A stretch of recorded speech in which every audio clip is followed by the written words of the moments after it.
Assalamualaikum warahmatullahi wabarakatuh dan salam sejahtera. Selamat datang ke YouTube channel saya. Untuk video hari ini, video penamat untuk tahun 2025.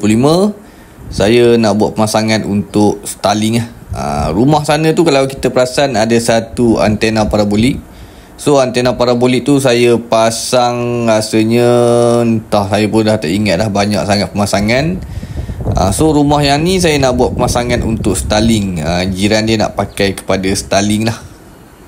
Untuk Starlink ni tak buka kotak lagi, so saya nak unboxing dulu dekat sini dan nanti kita tengoklah apa yang ada dekat dalam dia ni.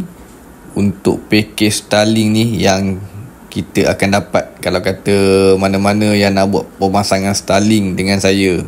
Barang-barang yang kita akan dapat dalam kotak ni adalah satu panel. Panel ni adalah dia punya antena dia. Antena ni dia akan berhubung dengan satelit lah.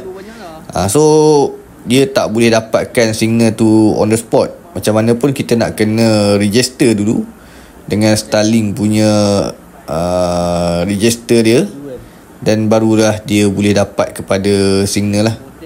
So yang ni dia punya router, kabel LAN dia, dan dengan dia punya adapter untuk power dia lah. So jomlah kita buat pemasangan. Barang-barang apa semua pun dah complete. So kita teruskan pemasangan kita hari ni.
Untuk signal Starlink ni saya dah siap buat pemasangan apa semua. So sekarang ni saya bagi tuan rumah install dia punya app Starlink tu.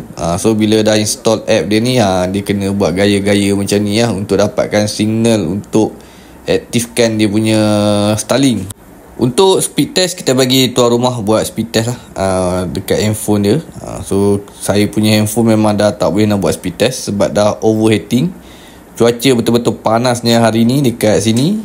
So untuk speed test kalau kita tengok dekat sini, speed test dah boleh capai lebih kurang sampai dalam 200 lebih untuk Starlink. So dah tak ada masalah lah. Untuk tuan rumah ni dia ambil package Starlink RM220 sebulan. Dalam rumah tuan ni memang langsung handphone memang satu bar saja, tu pun memang slow. So untuk pilihan dia ambil kepada Starlink lah, sebab fiber dah hampir dekat setahun dia duduk memang tak dapat langsung untuk internet fiber.